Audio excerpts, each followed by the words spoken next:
attaché à la croix pour moi. Il a été attaché à la croix pour vous et moi. Il a pris tous nos péchés et il nous a délivrés. Alléluia. Quel ami fidèle que nous avons en Jésus-Christ. Un Dieu merveilleux. Joyeuse fête de Pâques à vous tous. Comment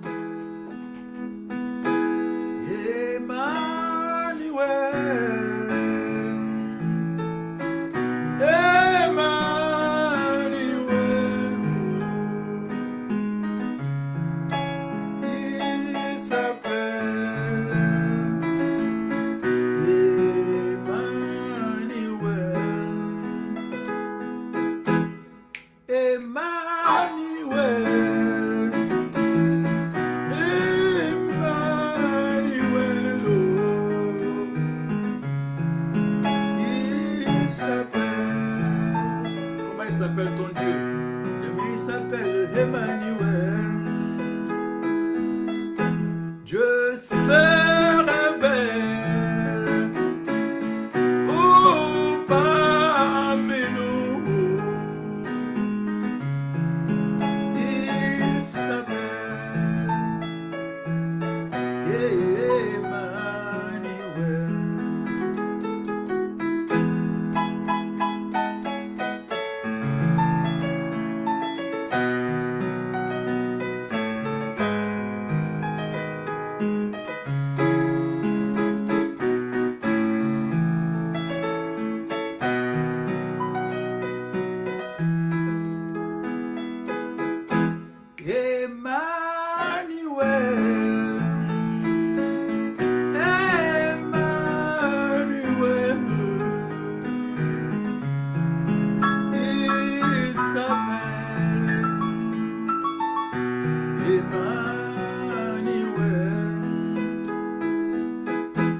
Je rends gloire à ton nom, Jésus, oh, gloire à ton nom, Jésus, car ton nom est saint, Jésus, car ton nom est saint, Adonai, car ton nom est saint et digne de louange. Ton nom est saint et digne de louange. Merci Seigneur pour le souffle de vie. Merci pour cette journée de la Pâque. Merci pour notre délivrance. Merci de nous avoir sauvés. Merci pour ton salut, toi qui es l'auteur de notre salut, Jésus. Il n'y a pas de Dieu comme toi dans les cieux, sur la terre comme sous la terre. Nous bénissons ton nom, Seigneur, encore aujourd'hui pour te dire merci pour tout. Que toute la gloire te revienne, Seigneur. Prends nos vies comme un agréable sacrifice. Fais de nous ce que tu veux, Seigneur, parce que nous t'appartenons. En Jésus-Christ, notre Seigneur et Sauveur. Amen. Encore une fois, joyeuse fête des Pâques. Que symbolise la Pâque pour vous aujourd'hui? Oui, nous fêtons la Pâque. Mais qu'est-ce que la Pâque symbolise pour vous? Vous et moi, sûrement. Vous savez, le mot Pâque signifie passage. Le mot Pâques signifie passer outre. Le mot Pâques signifie aussi passer par-dessus. Passe au vert. Passer par-dessus. Ces mots fait allusion à l'ange qui passait au-dessus des maisons israélites. Vous savez, lorsque le peuple de Dieu était esclave en Israël, en Égypte plutôt, pour leur libération, Dieu leur a ordonné de mettre sur les linteaux de leurs portes, vous connaissez l'histoire, le sang d'un agneau pur, le sang d'un agneau sans tache. Et il devait mettre le sang. Et l'ange exterminateur devait passer par-dessus. C'est là où on passe au vert, passer par-dessus. Et partout où l'ange voyait qu'il y avait le sang, et ces maisons étaient épargnées. Le nouveau-né de ces maisons était épargné. Alors, nous trouvons cela dans Exode chapitre 12 au verset 12 à 13. Et pour nous, aujourd'hui, nous fêtons la Pâque. C'est vrai, nous n'étions pas en Égypte comme le peuple israélite, nous n'étions pas en Égypte, mais nous savons une chose, que l'Ancien Testament, c'est l'ombre, c'est l'image, c'est l'ombre des choses à venir. Alors, l'Ancien Testament a dévancé le Nouveau Testament. Ça préfigurait le Nouveau Testament. C'est pour cela, aujourd'hui, lorsque nous parlons du sang de Jésus, nous savons que le sang de Jésus nous protège, nous purifie aussi, comme ce peuple a été protégé en Israël. Nous aussi, aujourd'hui, dans la Nouvelle Alliance, le sang de Jésus nous garde, nous protège contre tout danger, tout danger. Nous trouvons cela dans Hébreux, chapitre 9, verset 22. Dans Éphésiens, chapitre 1, verset 7 aussi. Bien-aimés, que symbolise la Pâque? Vous savez, ces peuples de Dieu étaient esclaves pendant 430 ans. 430 ans, 4 siècles presque et demi. Nous trouvons cela dans Exode, chapitre 12, au verset 40 à 41. Il nous est dit que ce peuple a crié vers l'Éternel. Dans leur souffrance, dans leur période d'esclavage, ils ont crié vers l'Éternel. Et la Bible déclare, Dieu a répondu. Dieu a dit, j'ai vu la souffrance de mon peuple. J'ai entendu ses cris, car je connais ses douleurs. Au verset 8, il dit, je suis descendu pour les délivrer de la maison des Égyptiens. De la main plutôt des Égyptiens. Dieu est descendu pour délivrer son peuple. Exode chapitre 3, verset 7 à 8. Vous savez, la Pâque aujourd'hui, lorsque nous la fêtons, elle symbolise la délivrance du peuple israélite. Oui, mais pas seulement le peuple israélite. Nous aussi, nous sommes le peuple de Dieu, nous sommes le peuple de la nouvelle alliance de Dieu. Nous sommes le peuple de Dieu, nous sommes le tabernacle vivant du Seigneur, là où Dieu fait son habitation. Dieu fait son habitation en vous et moi. Emmanuel, Dieu avec nous. Matthieu chapitre 1, verset 22 à 23. Nous trouvons cette référence dans Jean chapitre 14, verset 23 et aussi dans Hébreux chapitre 3, verset 6. Nous sommes le peuple de Dieu. Que symbolise la Pâque pour vous et moi? Nous sommes l'Israël spirituel. La Bible vous appelle, il m'appelle, il nous appelle Israël spirituel. Vous savez, il y a la nation israélite.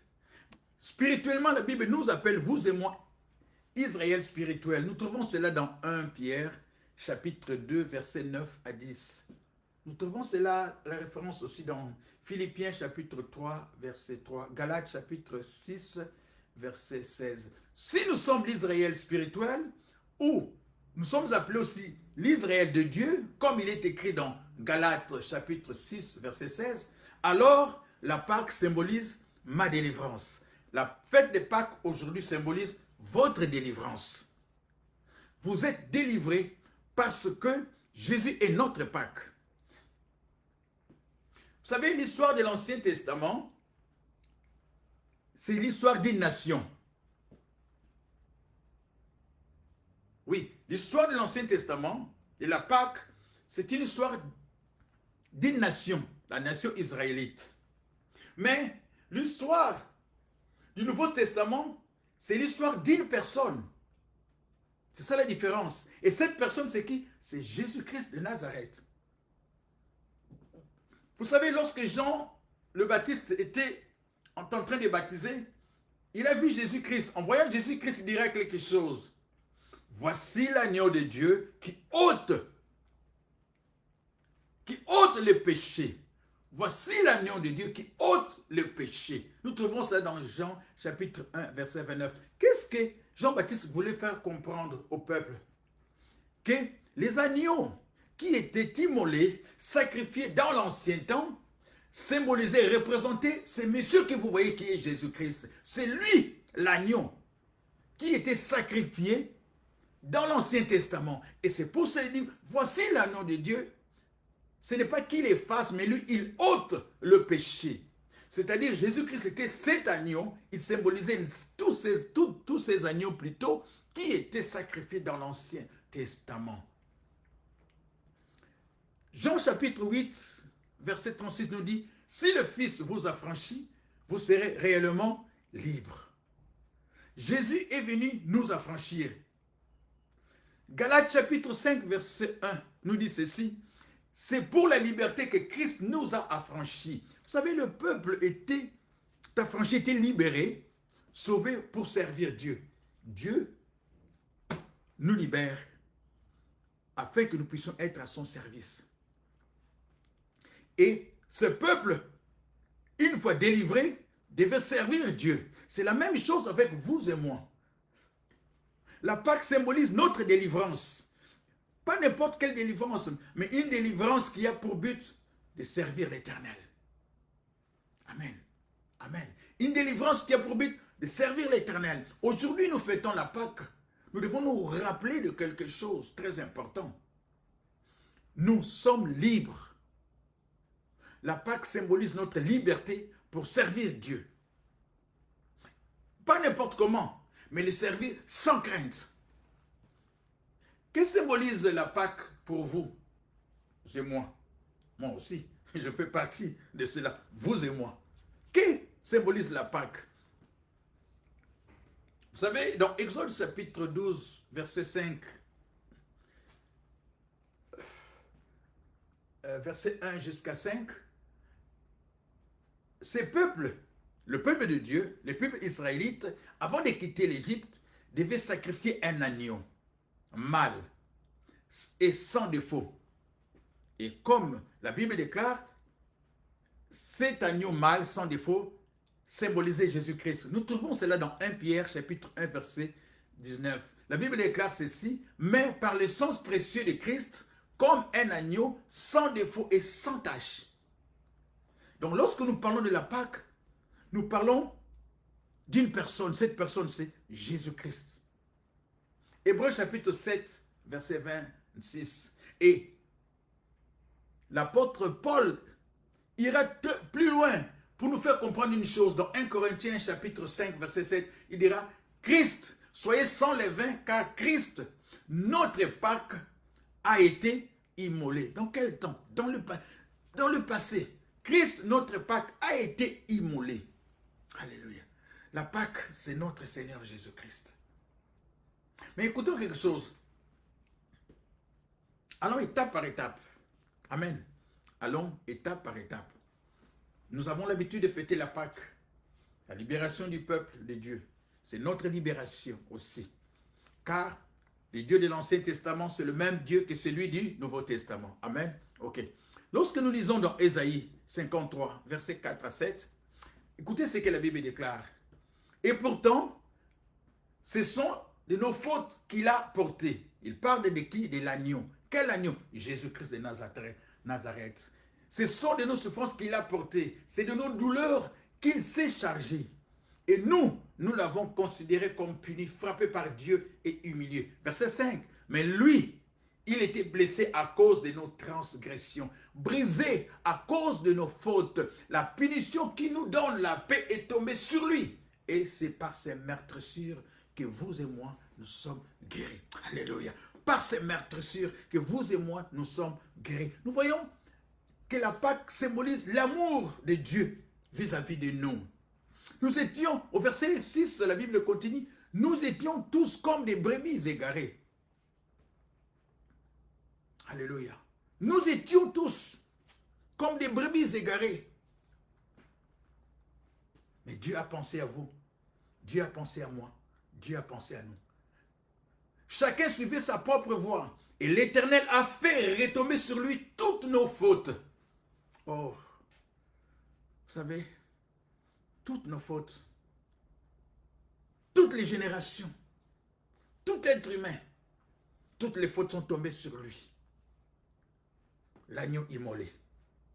La Pâque symbolise pour nous la grâce et les sacrifices de Jésus-Christ. Lorsque nous fêtons la Pâque, n'oublions pas, c'est une grâce que Dieu nous a accordée de bénéficier du sacrifice de son Fils Jésus-Christ. Ne l'oublions pas, frères et sœurs. Que symbolise la Pâque pour vous et moi? Exode chapitre 12, verset 8. La Bible déclare, cette même nuit, vous savez, avant que le peuple ne puisse sortir, quitter l'esclavage, la même nuit, Dieu leur dira quelque chose. Vous mangerez la chair de cet agneau rôti au feu. Rôti au feu. C'est-à-dire quoi? Ça symbolisait la souffrance de Christ. On la mangera avec de pain sans levain et des herbes amères. Pourquoi? Pourquoi ne pas manger avec des herbes qui goûtent bien? Pourquoi ne pas manger avec des tomates? Pourquoi ne pas manger avec un peu de sel, un peu de poivre, afin qu'on puisse dire ça goûte bien? Mais Dieu dit non, vous mangerez cela avec des herbes amères. Pourquoi? Oh, frères et sœurs, vous savez, Dieu voulait que son peuple puisse se souvenir de la souffrance. Vous savez, lorsque vous mangez quelque chose amer, vous vous souvenez plus souvent de cela. Dieu voulait que le peuple se souvienne de la souffrance qu'il a subie pendant son état d'esclave. Dieu voulait que le peuple se souvienne de la souffrance, que le péché est mauvais. Dieu voulait que le peuple se souvienne que le péché est amer devant lui. Dieu veut que son peuple se souvienne. Vous étiez esclave, maintenant vous êtes libérés. Mais souvenez-vous, lorsque vous étiez esclave, c'était amer. Vous étiez à la merci du diable. Au verset 8, il dira, il sera rôti au feu avec la tête, les jambes et l'intérieur. Ce peuple devait manger cet agneau tout entier. Vous savez, un agneau tout entier, la tête jusqu'aux pattes, à l'intérieur, avec tous les excréments, tout ce qu'il y avait à l'intérieur, le peuple devait en manger. C'était la condition pour sortir de l'esclavage. Qu'est-ce que cela symbolisait? Vous savez, Dieu voulait nous faire comprendre au peuple d'Israël, et nous faire comprendre aujourd'hui aussi, qu'on ne choisit pas, c'est comme la parole de Dieu, on ne choisit pas le verset qui nous arrange. Avec Dieu, nous devons faire tout ce que Dieu nous demande de faire. Pour marcher avec Dieu, nous devons pratiquer la parole de Dieu en son entièreté, pas à moitié. Je ne veux pas dire que je vais choisir ces versets au l'Ancien Testament c'est pour des vieux qui ont plus de 40 ans. Le Nouveau Testament, c'est pour nous les jeunes de 12 ans. Non. Oh non, moi j'aime ces versets qui parlent de la bénédiction. Oh, j'aime ces commandements, mais je n'aime pas si. Non. La parole de Dieu, nous devons la prendre à son entièreté. Toute la parole de Dieu, elle est inspirée de Dieu, la Bible. Alors Dieu nous demande que si ce peuple devait tout manger, c'est-à-dire nous devons tout prendre qui vient de Dieu. Ce n'est pas à nous de décider. C'est à Dieu de décider.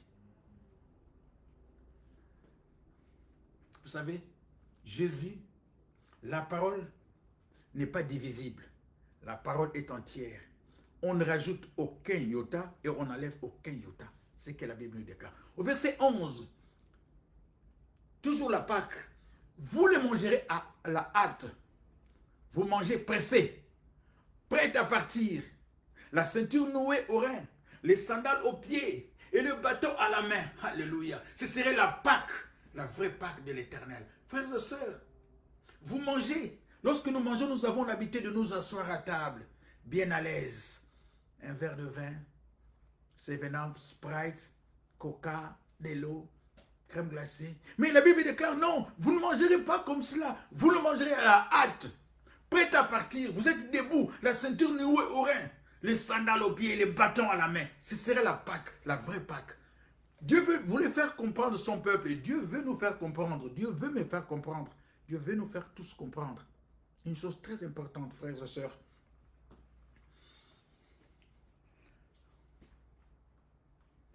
Dieu nous rappelle que nous sommes de passage. Nous sommes des étrangers et voyageurs sur la terre, sur cette terre. Nous devons racheter le temps. Vous savez, nous avons l'habitude de vivre sur cette terre comme si nous allons vivre éternellement sur la terre. Dieu fait comprendre à son peuple, il nous fait comprendre, et vous fait comprendre aussi aujourd'hui, que lorsque nous parlons de la Pâque, nous fêtons de la Pâque, Dieu veut nous faire comprendre une chose. Réveillez-vous, ne dormez pas spirituellement plutôt. Réveillez-vous, vous êtes sur la terre ici comme des étrangers. Hébreux chapitre 11, verset 13. Cette terre, notre habitation, c'est le royaume de Dieu. Ne vivons pas comme si nous allons vivre éternellement sur cette terre. Personne n'est éternel. Alors, lorsque nous fêtons la Pâque, souvenons-nous qu'à la hâte, nous devons travailler pour l'avancement de l'œuvre de Dieu. Nous devons faire l'œuvre pour laquelle Dieu nous a appelés à faire sur cette terre. Que personne ne perde la raison pour laquelle Dieu l'a créé.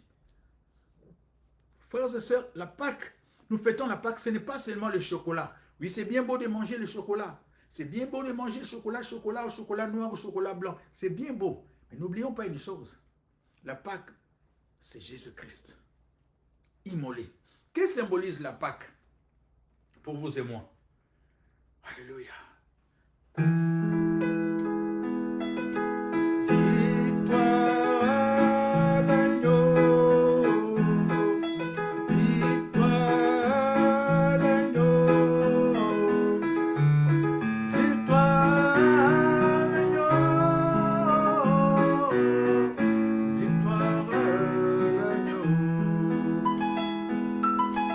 Jésus est l'agneau. Jésus est l'agneau. Jésus est l'agneau. Jésus est l'agneau. Joyeuse Pâques. Que symbolise la Pâque pour nous? Elle symbolise un temps auquel nous devons nous examiner. Frères et sœurs, la première personne que nous devons examiner, c'est nous-mêmes. La Pâque, c'est une fête des familles. Le manger devait se faire en famille. Et en famille, nous devons nous examiner nous-mêmes. N'examinons pas les autres, frères et sœurs. Nous avons l'habitude d'examiner les autres. C'est un moment auquel où nous disons joyeuse Pâques, mais examinons-nous.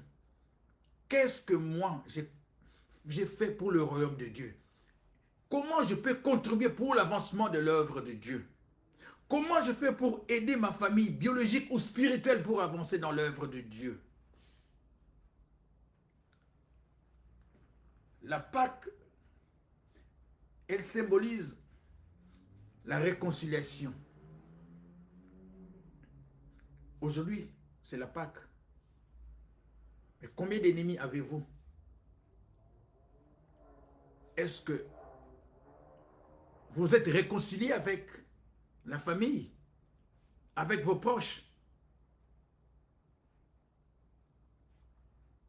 Jésus est mort à cause de nos péchés. Il a pris tous nos péchés. Jésus vous a pardonné, il nous a pardonné. Jésus nous a réconciliés avec Dieu le Père. Mais comment se fait-il que nous ne pouvons pas nous réconcilier? Et nous disons, bonne fête de Pâques, et nous allons à l'église, nous tenons nos Bibles, nous prions. Comment pouvons-nous ne pas nous réconcilier? Si Dieu nous a pardonné, nous devons apprendre aussi à pardonner aux autres. Comment pouvons-nous fêter la Pâque? La Bible déclare, il devait manger avec le pain sans levain. Le levain qui symbolise, dans le Nouveau Testament, de faux enseignements, ça symbolise le péché aussi. Un pain sans levain. Les yeux de l'Éternel sont trop purs pour ne pas voir les péchés. Habakkuk nous parle de cela. Amos nous dit de cela.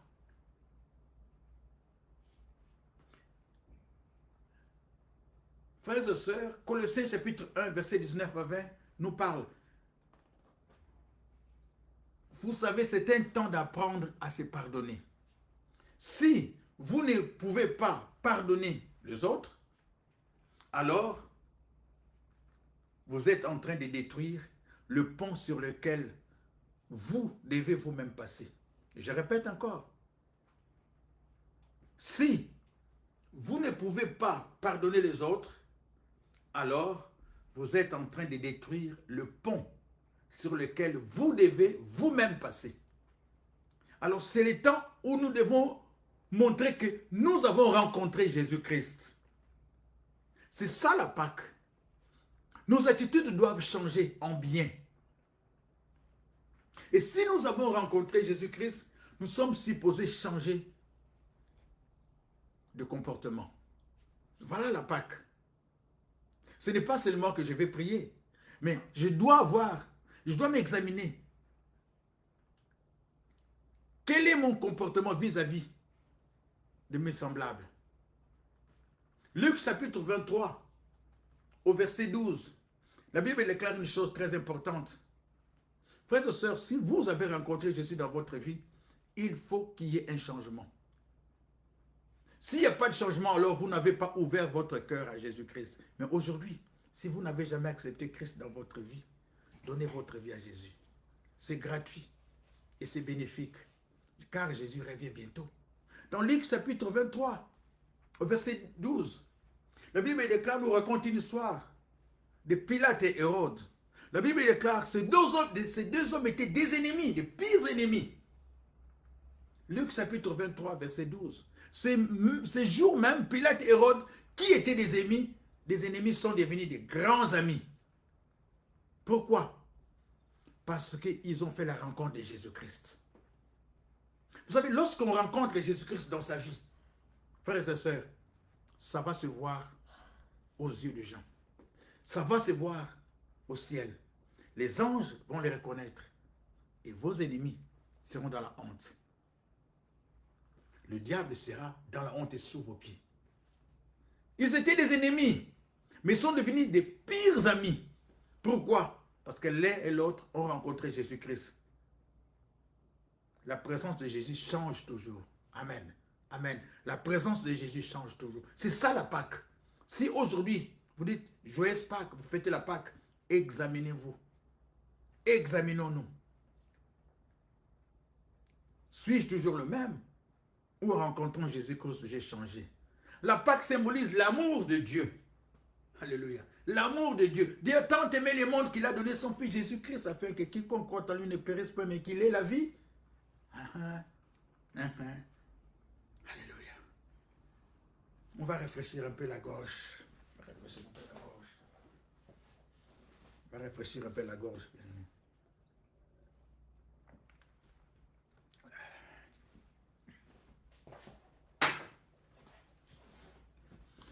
Joyeuse Pâque. La Pâque symbolise l'amour de Dieu. Elle symbolise ma libération. Il y a encore une histoire, une dernière histoire. Il y a un homme qui s'appelait Barabbas, que vous connaissez très bien dans la Bible. Vous ne le connaissez pas en personne, parce que moi aussi je ne le connais pas en personne, mais vous le connaissez dans la Bible.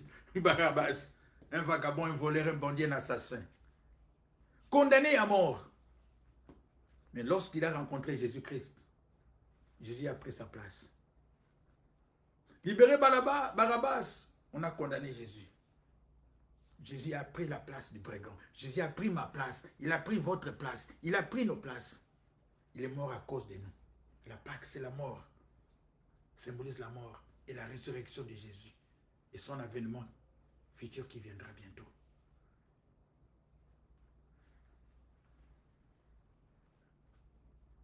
Pierre chapitre 2, verset 25. La Bible déclare, car vous étiez comme des brebis errantes. Matthieu chapitre 27, verset 17. Il y a une référence dans Ésaïe chapitre 53, verset 4. Frères et sœurs, aujourd'hui c'est la Pâque. Voulez-vous expérimenter la grandeur de Dieu? Donnez-lui votre vie. Car cette Pâque symbolise une vie nouvelle en Jésus-Christ.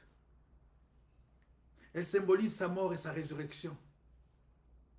Matthieu chapitre 11, verset 28 dit, « Venez à moi, tous les fatigués, car je vous donnerai quoi? Des problèmes? Des coups de pied? Non, je vous donnerai du repos. Pas de troubles, je vous donnerai du repos. Venez à Jésus-Christ. » Jean chapitre 3, Jean chapitre 6, plutôt verset 37. La Bible déclare, Jésus dira, je ne mettrai pas dehors celui qui vient à moi. Bien-aimé, Dieu n'a pas changé d'adresse. Non, Dieu n'a pas changé d'adresse. Si vous voulez le trouver, alors acceptez Jésus-Christ. Vous trouverez l'Éternel en Jésus-Christ. En cette journée de Pâques, tout ce que moi je peux vous souhaiter, que tout ce qui était mort en vous ressuscite au nom de Jésus. Parce que Jésus est ressuscité en nouveauté de vie. Et nous aussi, nous devons ressusciter, marcher en nouveauté de vie avec Jésus-Christ. Que Dieu vous bénisse.